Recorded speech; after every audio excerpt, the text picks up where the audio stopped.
Hi, good morning, everyone. I am Dr. Ryan Brook, and I have been invited to speak to you today virtually from the warmth and comfort of my basement about invasive wild pigs.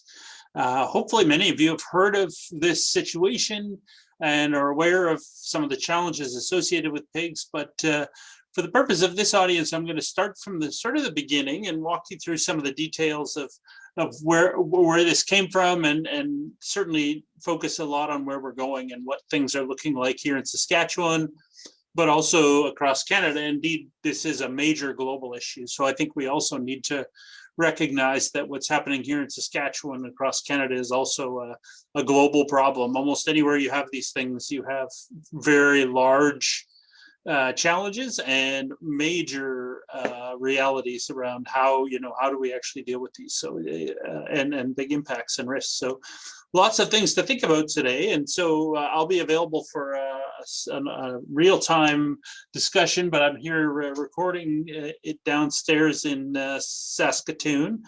As I have not mentioned, I'm an associate professor in the Department of Animal and Poultry Science.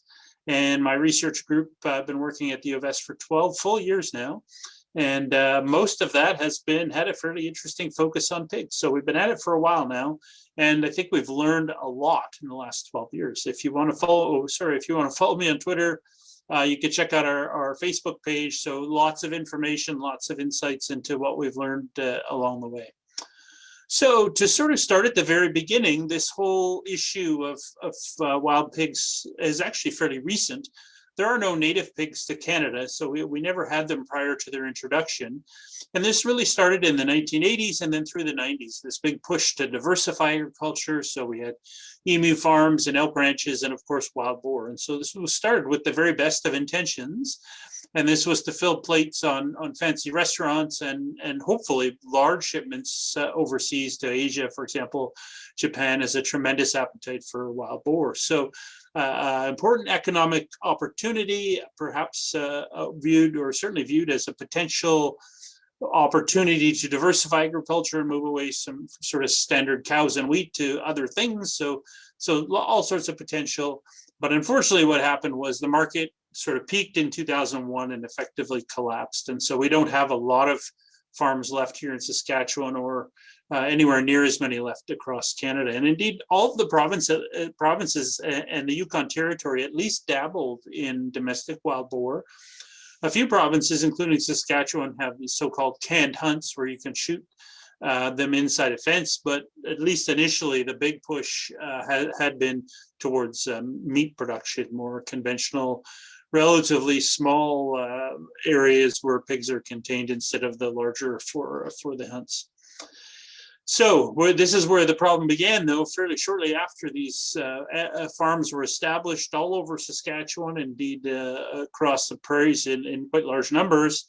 They're very hard to keep in a fence. So some of them went under, some went through, some went over, pardon me, and away they went. And so a lot of people at the time said, well, no problem. These things are never going to survive a Saskatchewan winter. We all had that -50 blast not that long ago and entering into another cold spell here right now. So the assumption was that winter would kill them. In fact, as you can see, this particular animal, this photo was on a farm just outside of Saskatoon. These animals are actually quite large, very, very hairy, and they did very well in our winters and have actually survived quite well. So winters have not been a limiting factor, and unfortunately, when the market collapsed, there were a lot of releases where they just cut the fence and let them go. Unfortunately, that's continued and continues to be a problem on the prairies. Both escapes and people just cutting fence and letting them go is an ongoing challenge, and so that's one part of it. But now that we have well-established breeding populations in the wild, this becomes less of an issue, but in some ways is certainly an important factor we should think about. And in fact, as we'll sort of talk about in a bit, the single best predictor of where wild pigs are in Saskatchewan is where were the farms. That is by far our best. We looked at a whole bunch of habitat factors, working with my PhD student, Ruth Asham, who is leading the work and collected, thankfully, from many, many folks who shared their observations of wild pigs, but also told us where past and current wild boar farms have been.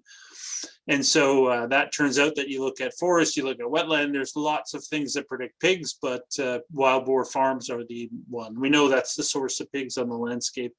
The only other potential consideration would be coming up from the US, but historically and even today, there are relatively very few wild pigs in northern US across the board, with some exceptions, but generally that's not viewed as a viable source. These came through the farmed animals. And this is what Canada looked like based on ag census data. We use ag census data a lot to inform our understanding of these issues. And they did up until, unfortunately, the number of farms became so low recently that they don't actually record details on wild boar farms anymore. There's not enough. But in 2001, there were more than 500 farms and over 32,000 animals. So it was, and as you can see in the map here, quite widespread. Note that black square here in Saskatchewan. As it turns out, that was a hot spot for wild boar farms, and it is by far the highest density of wild pigs in Canada. And there would be about as many wild pigs inside this black square as outside. So it is very, very much the national hotspot for wild pigs now here in 2022. And so it's not simply a random occurrence that happened. A few things drove that, and this is certainly the initial driving factor, was where these farms were, because they were leaking, and because the piglets and adult animals, but also cutting fence, and certainly a number of well-documented stories in our research of farms that just cut the fence and let 200 or 300 more animals go down. So unfortunate to see that, but that's the background there, and that's really the sort of the starting point through the 80s and 90s. And then we talk about our feral or free-ranging wild pigs, which some call wild boar. I like wild boar, or pardon me, I like wild pigs because it's more accurate, because we do have a lot of different kinds of animals out in the landscape, and both of these are from here in Saskatchewan. On the left, you can actually see the ones closest to us look quite a lot like wild boar type animals, long drawn out nose, heavy fur. But behind them are actually just pure pink pigs that were left out in the landscape as well. And then behind that, you see a spotted animal, and this sort of mix of animals is a good representation of the kind of diversity we see out there, and that it's not just true wild boar. And in fact, even on farm, a lot of the experts said when they're raising them, if you want a bigger, longer animal with high reproductive rates, the best thing you can do is crossbreed them. So virtually all of the wild pigs that you see running free on the landscape are hybrids of wild boar type from Europe and domestic pig. Occasionally, there are some true domestics that are still wandering around. That's a very, very small percentage. There may be some animals that are close to or pure wild boar, but that will quickly disappear with all the hybridization that goes on in the wild. If there are some now, they won't be for long, just given that, of course, all of these, so whether it's a domestic pig or a true wild boar, they're all sus scrofa, the same species, and pigs are very much what you might call a love the one you're with sort of species, and so they will breed with any and all of these for sure. And you can see there's a picture. This was on the right, not too far from Prince Albert National Park. So they go from jet black to spotted to sort of a reddish color to more a typical wild boar, that kind of gray color. So a whole range of coloring and patterns and sizes, as we'll see too. We have had a few sightings of pot-bellied pigs. This is a whole other talk and a whole other issue, but pot-bellies are out there, and we're seeing a few sightings in cities and a couple rurally in Canada. And so this is a pet issue of people primarily getting little tiny pets, pet pigs, and them growing too big. And so they either release them. And if you go on Kijiji right now, you'll find adverts of people begging, please take this 135 pound pot-bellied pig off my hands. I live in an apartment in Regina, and I don't want this thing. And so that's okay, but then a lot of people just take them in the wild and dump them. So that has happened, and that's something I think that's gonna be more and more on our radar. But also feral domestic pigs. So it's a mixed bag. And so that's why why I say wild pig, that covers the whole gamut of any and all of those. It looks like a pig, and if it's outside a fence in Canada, then it's a wild pig of some type, because again, we don't have confusion or any chance of confusion with a native pig, because there are none. What are the signs to look for when you see them? Of course, from the air, you could spot these. You could drive right by these. We've had GPS collared pigs that just sleep in ditches right off the road, and people are saying, "Where's the pigs? I want to shoot a pig." And I sort of look at the collar data after and say, well, actually, you just drove right by them by about less than 5 yards. They were in the ditch. But they do, they nest up like this and cuddle up, and especially in the cold. They'll also tunnel actually into the snow.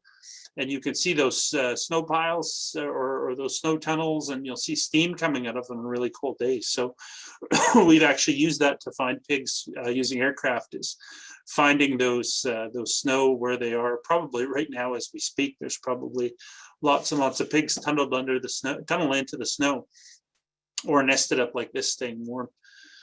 They really do like to spend time in cattail marshes in the summer for food, but also they cut down cattails and make nests, and so that's nice warm insulation for sure. So that can be another way to spot them. This is some nests from the air, and there were actually about, I'm trying to remember, I think there were 6 or 7 pigs in this photo, but of course you can't see them. They're all tunneled and buried under that vegetation. But we know we had a GPS collared animal with young with them, and you see one large patch there in the middle, and then to the lower right hand you see a smaller, and there were pigs in there for sure. So they do spend a fair bit of time actually not wandering around the landscape, so that can be a real problem for finding them. So we can't just fly a survey like, what the province does, or pretty much all provinces do their wildlife surveys. You fly back and forth and you count how many moose there are, or deer or elk, and provinces all across, including Saskatchewan, do a great job of taking all those data and making sense, and then using that for setting seasons and monitoring populations. That works fantastic. Doesn't work for pigs, because they love to get under a spruce tree and lay down. They love to tunnel under the snow and vegetation and soil. So they are very hard, much harder to spot than any other wildlife. I've flown a lot of, probably I would guess at least 1,600 hours of flying myself in planes and helicopters counting wildlife. I've never seen anything so hard to spot as wild pigs. So there are real challenges. And when you look at a group this size, it's a little bit cut off with I've noted some of the papers that we've published in the peer-reviewed literature around this, which is important for me to show that the science has been evaluated and approved by other expert scientists and published in the peer-reviewed literature. For us science nerds, that's a huge deal, and the notion of publish or perish is no joke. In my field, we have to publish research to move forward. So that's important. But look at this photo of a group of pigs, and what we call a sounder is pretty typical. Some of the guys at Moose Mountain call them a cell, which is also fine too. Sounder is probably more broadly used in North America, and typically what those sounders are is a mature lead sow, and then several generations of her female offspring, and then any recently born piglets. And if you look at this photo, I did some estimation and sort of some piling together some estimates of body size, thinking that, this group of pigs probably weighs more than an F-150 pickup truck. So this is a preemptive answer to the question we often get about, what about predators or wolves and coyotes and, farm dogs? Are they going to have an impact on the population? The answer that this photo tells us, and even smaller groups tell us, is that there's no real population. And of all the animals we've monitored over many years of GPS collaring, we've never had any mortalities other than hunters. And actually one very young animal fell into a really steep slough and drowned, believe it or not. So we've seen weird things, but one thing we've never seen is predation. I do know of one credible story of a guy in Saskatchewan who talked to me about a wolf that killed a wild pig, a lone wild pig, and I have no reason I believe it. So it can happen, but certainly large groups, razor sharp tusks, extremely aggressive animals. When I was on that farm just outside of Saskatoon, we went there early days of all this work to sort of just see wild boar and kind of learn about them. And he said, yeah, come on inside the fence with the animals. This is great. Great to have you here. And we're walking around. I'm taking pictures. And he says, oh yeah, by the way, I almost forgot, if you pick one of these up and the piglets and they start squealing, all the animals inside the fence are going to be on top of you. And so we're like, oh, okay, that's good to know. But that just sort of one snippet of how aggressive these things can be. And if you go on YouTube and you look at, wild boar charge or wild boar attack, you see some very, very concerning videos of this isn't common, outside of a few kind of scary moments with our research team where we're actually capturing and handling live animals. There are a few stories of people being charged, and I know one person on our team that needed a whole bunch of stitches and some antibiotics got caught in the leg once. But overall, we're not aware of these being a huge aggressive, but also densities are increasing. And certainly, if you look at the U.S., they have a detailed record of attacks and bites and these sorts of things. But almost 2 years ago now, a woman in Florida was taken down by a sounder group of wild pigs in a suburban area. It wasn't even out in the middle of nowhere. She was 2 feet from her house, right beside her car, and she was taken down and killed. So there's, like, as I would say with any large mammal in Saskatchewan, whether it's a black bear or a wolf or a cougar or whatever, is you have to treat large mammals, whether they're native or invasive like this, need to be careful. And the last thing you want to do is back them into a corner. And certainly I have safety concerns for sure. Reproductive rate is one of the things that makes them so successful. Those long cream colored stripes, classic wild boar type genetics in there, and you can see a couple of mature animals and then a whole bunch of piglets there. And so we have done quite a lot of work using trail cameras and also cutting open carcasses of animals to look. And what we've confirmed, which is consistent with other studies elsewhere, is the average is 6 young per litter. So that's a very high reproductive rate. Of course, you compare that to an elk, which has 1 at best in a year. A whitetail or a moose might have 2, 3 is a big deal, 4 is wow, that's amazing. And so much higher reproductive rates than your native deer, elk, moose, caribou, all of those species. It just, and not only do they have 6 young per litter, but they're capable of 2 litters per year. And that's what we call continuous breeding. So we don't have, all of the elk in Saskatchewan are born, or let's say the overwhelming majority of elk in all of Saskatchewan are born in, let's say, a 2 to 3 week window, and then they're done. And if there was anything outside of that, that would be quite remarkable. And they probably wouldn't survive. If you saw baby elk being born in September, they probably wouldn't make it through winter. So totally different biology here, multiple litters per year. And they just, their gestation is, of course, 3 months, 3 weeks, 3 days. And so they have, it doesn't take them long from being pregnant to have young. We don't understand the weaning that much really here, or at least I don't claim to understand much about the weaning process. I'd love to learn more, but there's a fairly short period from when they're born to when they're weaned off. And then what happens with these GPS collared males that we've tracked across Saskatchewan is, as you would expect, because they're continuous breeders, these males just wander around the landscape, joining any sounder group they can, breeding with any receptive females that are available. They may stay and move with that group for, up to 3, perhaps 4 days, it seems. And then they'll move on and find another sounder group. And so they're just constantly moving across that large home range, breeding with any females that are available throughout the entire year. And then those young are just continuously born. So there's no super clear pattern that we see yet. And in fact, from our trail camera work, this is using several thousand trail camera images of females with young at heel. And backtrack, we've developed a sort of a guide to age these piglets based on, we have trail camera photos of known aged animals that are actually in domestic farms. And we have several cases in the wild where we actually have quite good data from newborn piglets showing up to watching them grow on a series. So we've got some good training data to estimate and backtrack to when they were actually born. And you can see here that they're found in all seasons. Late winter, it would make sense, we're sort of moved into late winter now. Not the best period to be reproducing, but these are also trail cameras. So late winter, we may see less movement around as well. So we do need some other methods to sort that out. But what's clear is that they are continuously reproducing. And you know, let's be clear, Saskatchewan right now is effectively a really, really high functioning wild pig factory. And that's one of the most important factors that drives this really rapid expansion we've seen here in Saskatchewan. Just remarkable, with very few parallels, how fast a species has spread over a huge area like Saskatchewan.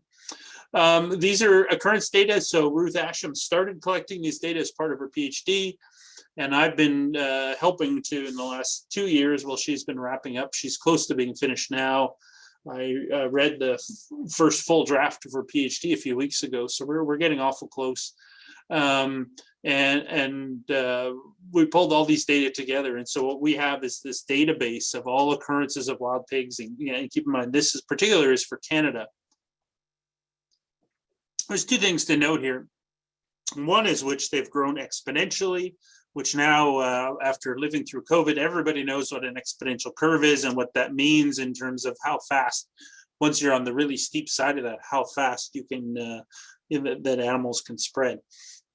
And so these occurrences are from a whole bunch of different sources.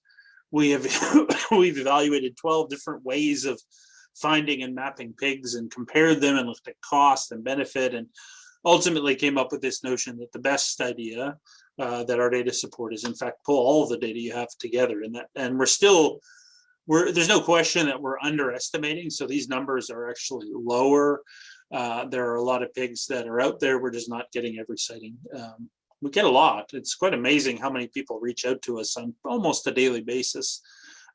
We have many, many thousands of trail camera photos that people have provided, as well as sightings that we verify. Really important to get verified data there, not just, you know, somebody heard a rumor that maybe there was possibly some guy by Weyburn, maybe saw one last week. That doesn't go in our database. We got to find the observer, track it down to the original source, and confirm that. And of course, you know, we do a lot of data cleaning and organizing, and spend a lot of time trying to make sure this database really represents what's out there.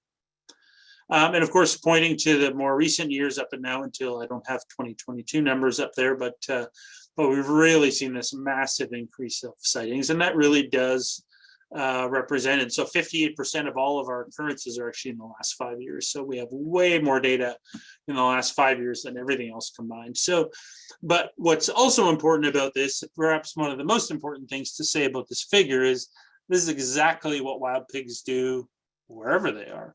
Australia has, I don't know, I'm not sure, I've heard different estimates, but let's say one estimate I read recently was 17 million wild pigs in Australia. Texas, which is the exact same size as Saskatchewan, has on the order of at least 3 million, perhaps as many as 4 million wild pigs. And so, and you look at many dozens of islands where they've been put, and even across their native range, there are some major growths in the last 5-6 years that are quite alarming.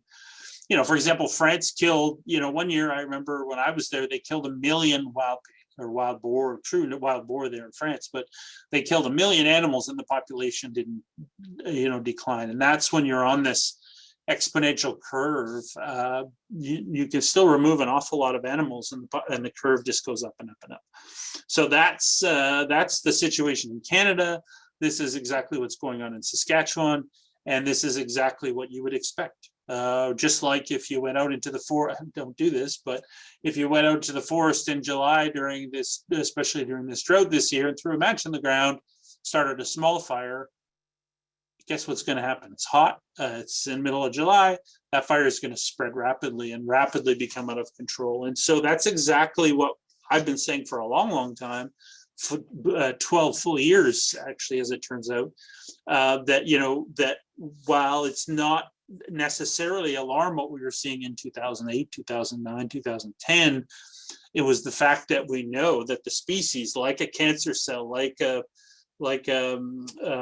house fire, though, that can spread so rapidly out of control. And of course, once you've missed that window, that opportunity, then that increases so high that you have an out of control forest fire, and you can throw a lot of resources and a lot of money and a lot of time towards a out of control fire and actually accomplish little or nothing. And so that becomes a real challenge. So this is, I think it's important to note not only this trend, but also note the fact that this is exactly what I predicted a long time ago and exactly what one should have expected. So we should, although this is kind of, well, at least concerning, if not alarming, this trend of this rapid increase, and you see how much it's increased in the last few years, but also noting that, at some point, the populations get higher, then the impacts and risks go up as well. So that's important. So this is a published work that first chapter out of Ruth Asham's PhD work that we worked on together, but ultimately she did the 50 some odd thousand kilometers of driving around and many hundreds of hours on doing telephone interviews and going to, of course, pre-COVID, we used to go to all the wildlife meetings and share information and all that good stuff. So these are watersheds. Each little red blob is one, what we call a level 9 watershed.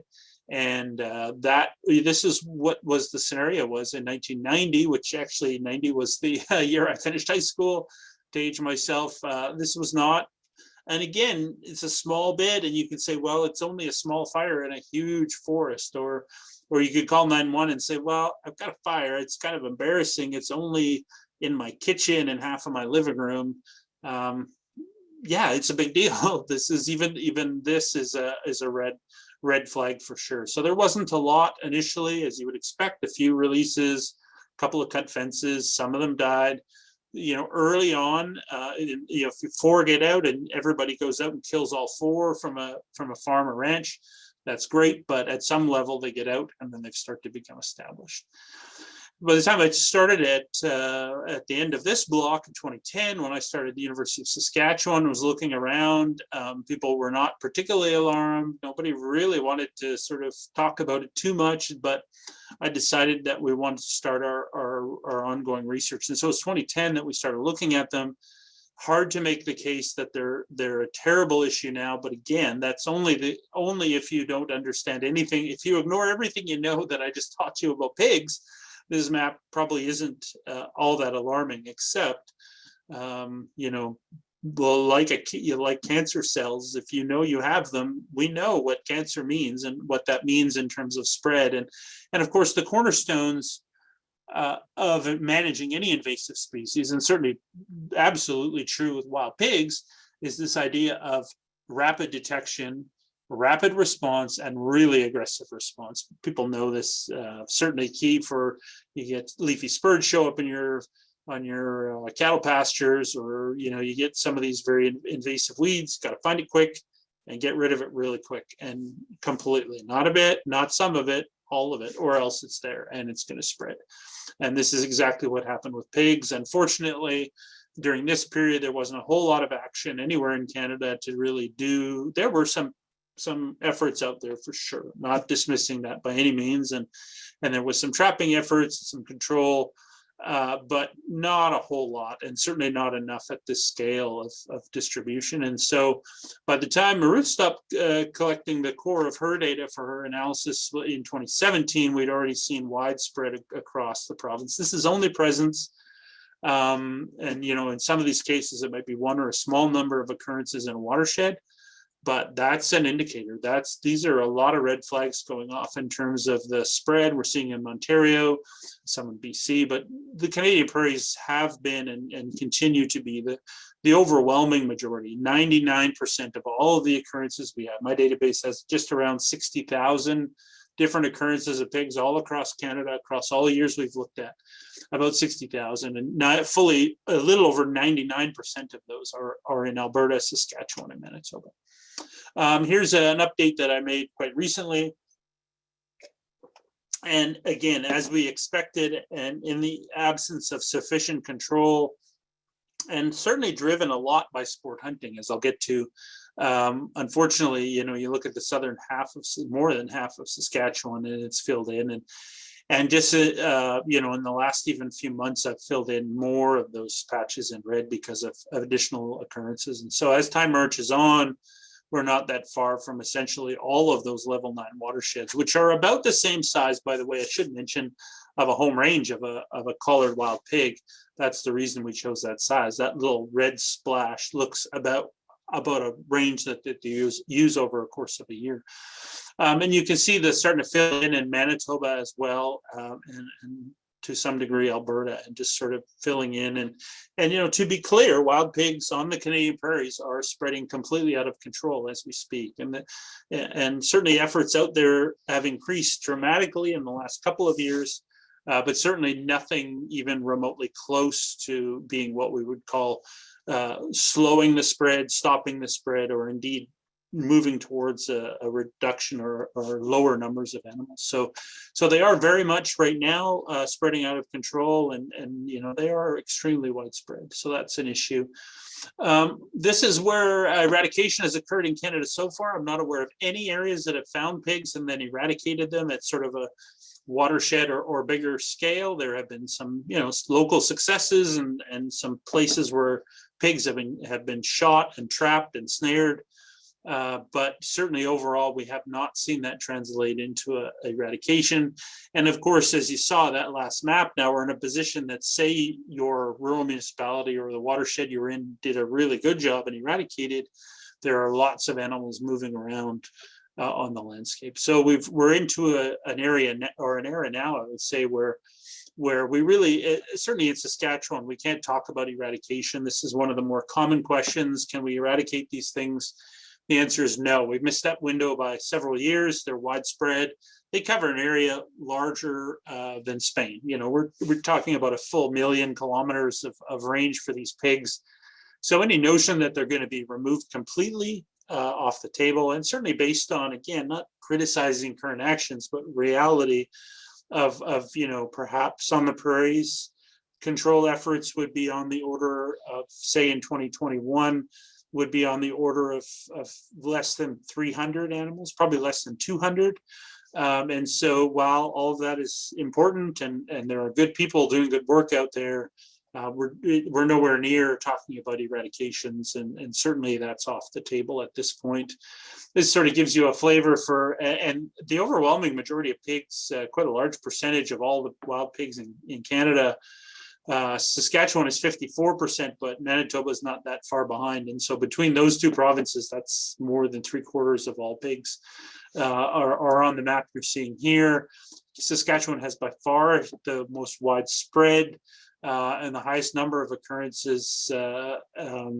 Unfortunately, for reasons I don't understand, we don't have a provincial strategy, and we're in 2022. And we have no national strategy, and they are currently expanding out of control. Those are three important points to know. Hopefully, we will get towards strategies and implementation, but you know, again, unfortunately, breaking the golden rule that the speed is of the essence here. And so it's a common, when I say that eradication is no longer possible, I look at those huge clumps of red dots, and I look at the biology, and I look at the known carrying capacity of Saskatchewan. Pardon me. You know, these pigs are here to stay. But the good news is there's huge areas of this province and entire provinces like BC and Ontario that can become pig-free and maintain wild pig-free. And I'm looking, for example, in that whole southwest corner of the province. Over all the data we've collected, there have been some sightings, but only a tiny fraction compared to, you know, in that Melfort-Tisdale area where there's massive numbers of pigs. And so there's a lot of positive that can be done here. There's a lot of tools in the toolbox that you could use to control populations, lots of opportunities of things that could be done. So there's a whole shopping list of things that I think would be a huge opportunity for the province in terms of wild pigs. And certainly one of them, I think, in my view, would be to zone the province and recognize that we have this hot spot that's going to be here forever, but we have huge areas that are relatively safe and certainly much more manageable in terms of where, if they're pig free, stay that way. If they have some pigs, get rid of them and keep them out. To put it in another perspective, this is another map showing, and the gold is just agricultural cropland as mapped by satellite. And one of the things you've noticed is that with very few exceptions, pigs are closely associated with ag lands. And so where they're going to go from there, in terms of northern Saskatchewan, we have a few dots that you see that have gone out there, and or do overlap with woodland caribou habitat, which is another important concern. But you see this big cluster, this large area, which is all of these black dots here. Those are highly associated with agriculture, and we're, what we would expect, what we know the biology of anywhere. If you showed me all this information for Australia, Texas, probably any one of the southern US states, even some of the northern ones, if you put pigs in, this is exactly what they're going to do. With some, probably the story might vary a little tiny bit. Montana, for example, is wild pig free as far as anyone can tell, and is working really hard to stay that way. But if they did get them, I would predict the same kinds of things as here, in very, very similar order. And so crops play a big role in that. For anybody who's interested, you can actually download. I've made these maps so all of our 296 rural municipalities in Saskatchewan are mapped out. The darker the blue, the more wild pig sightings we've had. Anything that's open, we haven't had pig sightings yet that I'm aware of. Again, knowing that this is a massive database, and as far as we could tell, or as far as I could tell, we're the only group in town within Canada that makes and kind of publicly shares various maps of where wild pigs are. So in a lot of ways, we've done a lot of science and a lot of other things, but I think I would argue one of our biggest contributions thus far has been toward the mapping effort and tracking that spread and knowing where they are. But we've also looked at reproductive biology. We've tracked them using satellite collars to look at movement patterns. We've modeled the predictions of them moving, which is a major international concern. Really, really significant. Big one is potential for pigs in Canada move down into the US. So lots and lots of science going on there in addition to the mapping, but certainly the maps, I think, have literally and figuratively put wild pigs on the map. And I personally did last week, since only 2014, not the whole time, but since 2014, I've done 322 media interviews about wild pigs. I just made a whole table of all of them. And so we've done a lot of work to communicate that this is a big deal. And again, one of the things someone could say to me right now is, "Oh, Ryan, this map isn't that bad. We're not seeing an overwhelming amount of crop damage." A lot of people will say, "I've lived in rural Saskatchewan my whole life. I haven't seen a pig." I've heard all of these things and they're all true. And so we don't see this overwhelming outside of those blue areas, especially in east central sort of Saskatchewan there. That we're not overwhelmed with pigs yet. But again, that would, if it wasn't wild pigs we were talking about, maybe that wouldn't be cause for concern. If it was elk, I'd say, "Oh goodness, one young per year." We're a long ways away from elk erupting across the province, just given their biology alone. Pigs have the capacity and have the proven capacity across lots of states in the US, Australia, many islands, all over the world. They do what pigs do.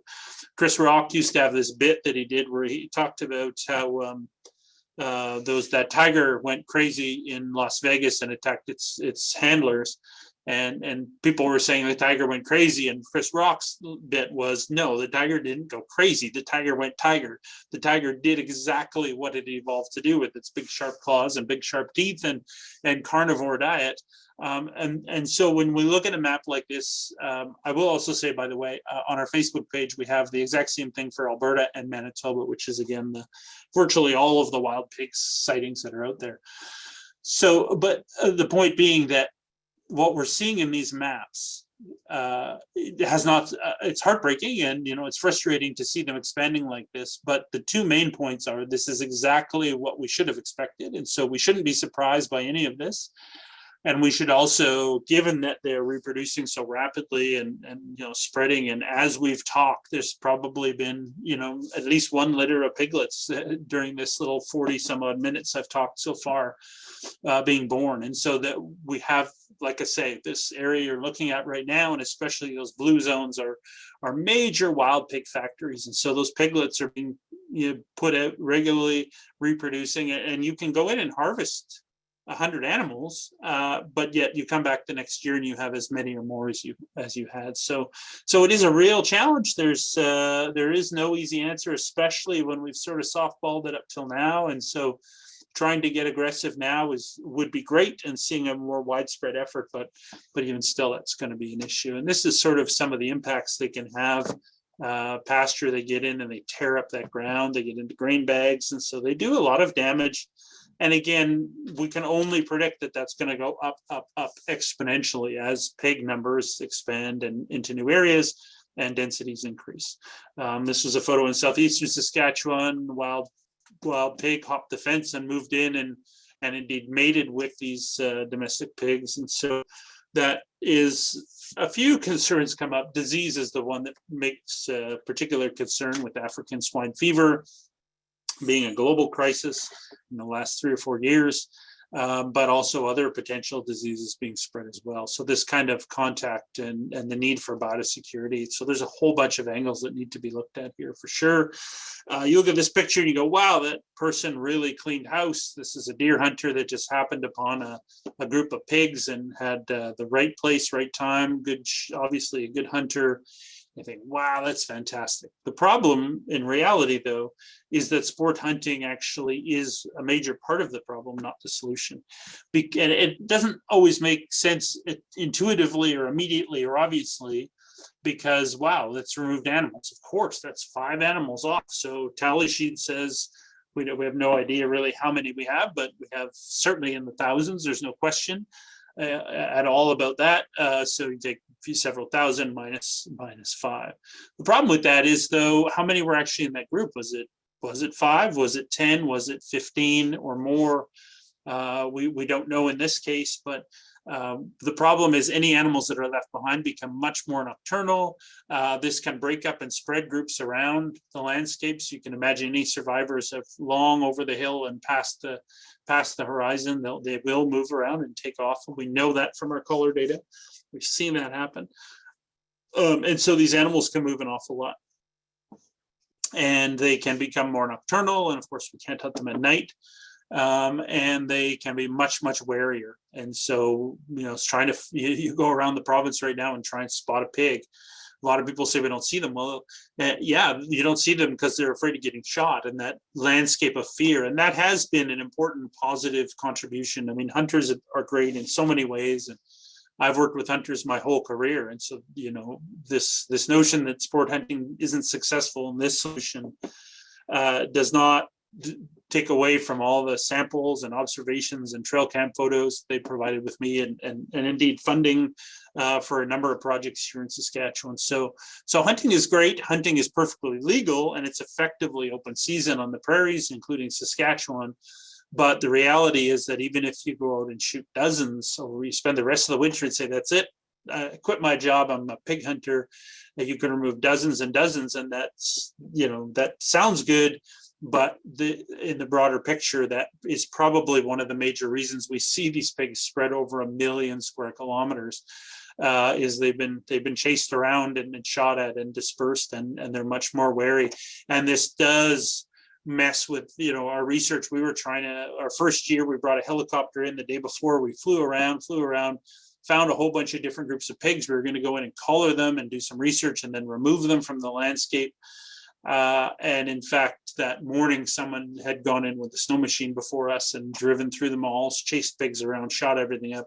And that first day we caught exactly nothing. So it gets in the way of research, and it can get in the way of, government programs where they're trying to find and move pigs. That's honestly hunters getting in the way, whether it's intentionally or unintentionally. I've been involved in a number of different activities around ground and air capture and finding pigs and spotting, and sport hunting can be a real impediment to sort of broader control efforts as well. So while it's legal and certainly fine, and it happens, and this is one of the sort of mixed solutions, I think the prairies need to sort of address the notion that we realize that sport hunting is not the solution, but yet it remains open season, and we have hunters everywhere removing animals, despite that it's probably pushing those animals and hoping to make a much bigger problem.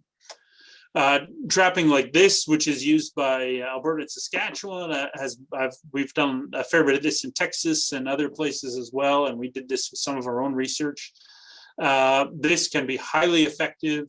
It's one of the best tools in the toolbox for finding and removing entire sounders, which is so critical to this. You find 12, you remove 12. You find 12 and you remove 5, you've effectively wasted everybody's time and money. You find you catch 9 of 12, and you know, you've wasted your money. This is one tool. If this is all you're doing, then you know you're probably catching some pigs, but you need to be using multiple tools in the toolbox. This is from our program, where we're the only ones so far in Saskatchewan that have used helicopter to capture pigs and put on collars. We've done that in Manitoba as well. But we're the only one that's brought in a helicopter so far. I think this is a tool needs to be very, very carefully considered. Helicopter, I would say, in a lot of ways is the ideal complement to ground trapping. Ground trapping will be effective, but they're a fair bit of work to move. It takes a lot of time to set up. Whereas, you know, we literally caught pigs in the morning at Moose Mountain and caught more up by Melfort in the afternoon. So, you know, you can travel several hundred kilometers in a day easily, many hundreds of kilometers, and find a lot of pigs using infrared, having spotter airplanes or bird dogs working with them. This can be very, very effective. And this is our group netting them. We did put collars, and we can do something called the Judas pig technique as well, which we proved through concept that you can use it very effectively, and it's been done in the US. We collar an animal, let it go, and that's by far the best way to go find a sounder. So then you go relocate it. It's with another group of pigs. And in an ideal world, this hasn't been done in Canada at all before yet. But the notion would be to find that collared pig, remove all of the animals with it, let the collared pig go again and find more. But we've proven from our research that for each collared animal we removed 9 additional animals on a one-time only basis. So it definitely can be very effective. And certainly capture from a helicopter, we've had very good success at finding and removing pigs with this. So it can work. No control agency has done that yet. Certainly would encourage consideration of that. I am not even going to take any questions because that's recording and it's 1:15 a.m. here in my basement. So I'm going to stop there, but I am going to check in tomorrow morning in real time to answer some questions. So huge shout out to the University of Saskatchewan. I've had numerous support within the province of Saskatchewan in the early days. The overwhelming majority of this research has been supported by the US Department of Agriculture. And you know, without that, we'd have no collars, we'd have no camera or very few cameras and no students. And so the overwhelming majority of what I've talked about here today is supported and paid for by really long-term and great. Not only do they provide funding for all of this work, but they've been just amazing scientific collaborators. So virtually all of the science collaboration we do is with USDA biologists who work on pigs down there. And so we work together quite well. But certainly recognize SaskPork and ministry, and really emphasizing Sask Parks was actually was our big supporter and provided so much support at Moose Mountain. They were, when it felt like we were, or not only felt like, I think we were really working on our own and without much interest or support or help, and indeed a lot of headwind from a lot of different directions. Folks at Moose Mountain Provincial Park helped us out morally, but also providing accommodations and logistics support. So big, huge thanks to them. I'm stopping there. Thanks so much. I will look forward to your questions and further discussion. The very first slide, I had my contact info, so feel free to reach out if you want to talk pigs, and more than happy to take your trail camera photos. Take good care. Bye.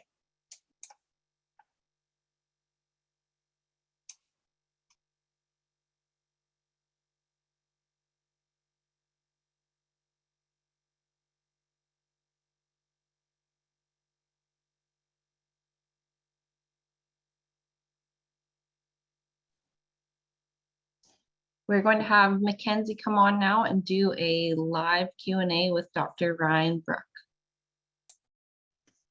Awesome. Thank you, Ryan. I see that you have jumped on the call here now, so thank you for that presentation. I just want to remind everybody that if you have some questions, you can throw them into the chat box and we will get Ryan to answer them as he's on the call.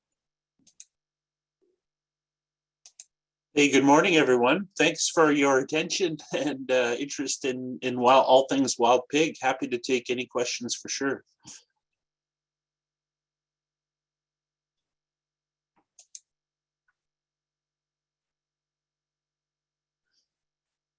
Someone asked what other regions have done in terms of control.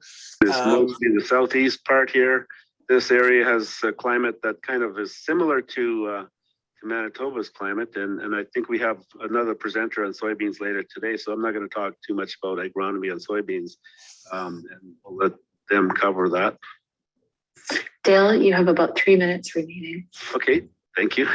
Fenugreek is something that Can everybody mute themselves, please? There we go. Quite a number of questions popping in here. So what other areas have done? The US has went all in. I know when they got the money that supported me, they bought 2 helicopters and 1 million rounds of ammunition, and they've gone very much. I try and refuse to led use the to a phrase, downfall of that. but definitely helicopter can be very, very effective. We found netting to be in some ways much better than shooting. Ground trapping is well acknowledged, I think, globally as a really good control tool. But certainly the notion that there's one magic bullet that's going to fix this would be, I think, very naive, I guess. Certainly we need an integrated approach using every tool in the toolbox, I think would be the main point. Curtis says, what should have been done when you first sounded the alarm years ago? And indeed, the folks at Moose Mountain were sounding it before me yet. And I think a relatively small effort at relatively low cost, using trapping and helicopter and any tools. And, we talked to colleagues in the US and they said, Ryan, the only message we have for you from Texas and California and Florida, they all said the same thing. Whatever you're doing, drop what you're doing. Don't stop until every single pig is gone. Otherwise, you'll miss that window and they'll be there forever. And unfortunately, that's exactly what's happened. So, yeah, concentrated control efforts. And I don't think it's that much different than what we could be and should be doing now. We just need more widespread and more concentrated effort, in my view, for using ground traps, helicopter, snaring, any other tools out there. Disease is a major concern, Jody, for sure. African swine fever is the one that keeps us awake at night right now. If African swine fever is not a problem for human health, but it is a swine disease and could be catastrophic or literally catastrophic, BSE level, border closure, same kind of outcomes if African swine fever got into our domestic pig herds. So real potential for loss there. But, just your salmonellas and your E. coli's and those things would be standard and onboard pigs that we wouldn't want to be transferring around. And there hasn't been enough testing to say for sure. So there are a lot of unknowns, but the potential for wild pigs to carry diseases that affect humans, pets, livestock, or wildlife are all definitely a concern for sure. So yes, disease should be something we should be looking on. I've been singularly unsuccessful in 12 years in getting support for disease testing. So it's still a huge unknown hanging over our head. Callie says, wild pig population changed other wildlife populations. Yeah, we've definitely seen and documented. We've been running trail cameras since 2011 up in that Melfort, Tisdale, St. Brew area, and we've seen definitely impacts. And we've actually published some research showing how there's close associations between wild pigs and some wildlife. For example, farmland moose share the same kinds of wetlands, and so potentially a real problem there. And we know from the US that impacts on everything from white-tailed deer to squirrel to down there, they have alligator nests get hit hard by wild pigs. And so ground nesting birds are a major concern. And we've seen some areas of Saskatchewan where there's been near or total failure of the nesting bird population because of wild pigs. They just move around shorelines and gobble up eggs and ducklings and goslings and indeed adults. Stefan says, are wild boars safe to eat? There hasn't been work to look at that question, but certainly there are a lot of people in Saskatchewan on the prairies that have been eating them. Nothing that's come up is particularly concerning, except I really have been advocating for toxicology studies for a while. Cadmium tends to show up fairly high levels on the prairies, and so we see that in moose sometimes, and a number of moose populations have higher than cadmium levels than we'd like, but no one is interested in looking at that so far, but I think it's something that should be done. So they're not like a domestic pig. They're much leaner typically, but they definitely, females and younger animals taste well. Those big intact males will have that boar taint that's just will haunt your nightmares. It's a terrible, terrible smell and even worse taste. And so I wouldn't advocate eating a big intact male, but yeah, they taste pretty good for sure. Absolutely. Stacy says Tisdale Milford area is a number of packs roaming around. Are they monitoring? Yeah, and so that's a question more for Sask Crop Insurance Corporation. They're the ones that lead the control effort in the province, and I know they've been doing trapping there for a number of years. Challenge in that area, though, you know, you draw a circle around that Tisdale Milford country, and there's more pigs in that area than the rest of Canada combined. So it is the major hotspot in Canada, and so the removing animals is, you know, going out and trapping, and we've gone in there and removed quite a lot of animals when we did our net gunning and capture work as well. But unfortunately, we need major concentrated efforts. And unfortunately, you know, a lot have said, Ryan, you know, can we eradicate wild pigs? And as I say, that used to be a big firm yes, and now certainly that area we're speaking about is past the point of eradication. Those pigs are going to be there, but can we reduce the numbers? Yes. Can we manage it, you know, with fencing and other control efforts? Can we reduce impacts? Yes, absolutely. But yeah, thanks for sharing. But yes, definitely there are a lot of pigs in there, and that's going to be one of the biggest challenges going forward. Other areas of the province we could eradicate and maintain pig free, but that particular area I think is going to be our hotspot for a long time. The damage to, well, they're really outside of what we've done. I'm not aware of any other research in Canada, or certainly especially there's been some work in Ontario actually recently, but in terms of the prairies here, we're Ruth and I, and then Corey, who recently graduated, he just started a PhD in the US, but you know, it's really been the two of us doing, as far as I'm aware, any and all research. We have looked at how pigs use wetlands. We've documented that quite a bit. In terms of detailed impacts, that's something we would be really interested to do, to look at in terms of water quality, contamination with your E. coli, your salmonellas, these sorts of things. And we know because they wallow in the mud, they make a lot of mess, and they do have real impacts that should be looked at in terms of water quality. So to answer your question, Caitlin, we've looked at it very broadly, but specifically that's a big open question we desperately need to know. If you have trail camera images, you can certainly just shoot them my way. We've been the sort of storehouse of all things wild pig for, as I say, about 12 years now. And so any trail camera images, I've just reposted my email there if you want to just shoot me an email. Our Facebook page, Wild Pig Canada Wild Pig Research Project, you can find us on Facebook too, and submit there as well. But direct email is awesome. All those sightings combined, like I say, we have, you know, my database has 60,000 unique occurrences, not to say there's, and that's over, you know, a long period of time. But certainly that is incredibly important for our research. As you've seen those maps, we're just tracking that spread. Hopefully at some point we'll track the decline and removal of pigs at some point, but as I say, without a strategy in place and without a really comprehensive approach to removing them and using, you know, more tools in the toolbox, we're seeing, you know, as I say, wild pigs are expanding completely out of control as we speak, and probably at least a litter or two or three were born during the time we've had this conversation.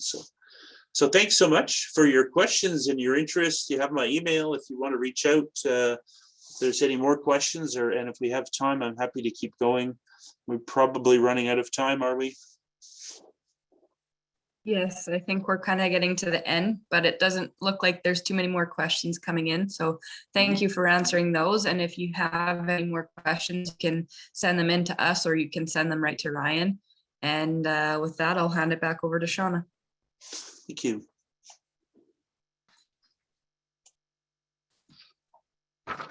Thank you so much for your presentation, Ryan, and thank you to everyone for attending today. Another big thanks goes out again to our sponsors for all of your support. And just a reminder for the Arctic land agrologists, please send in your milestone sheets to info@sia.sk.ca for a signature. Please join us again tomorrow for the final day of the Ag Update to hear from Jeff Shano on soil fertility, fertilizers, and drought, and Brianne McInnes for a research update from NARF in 2021. And see you guys all tomorrow.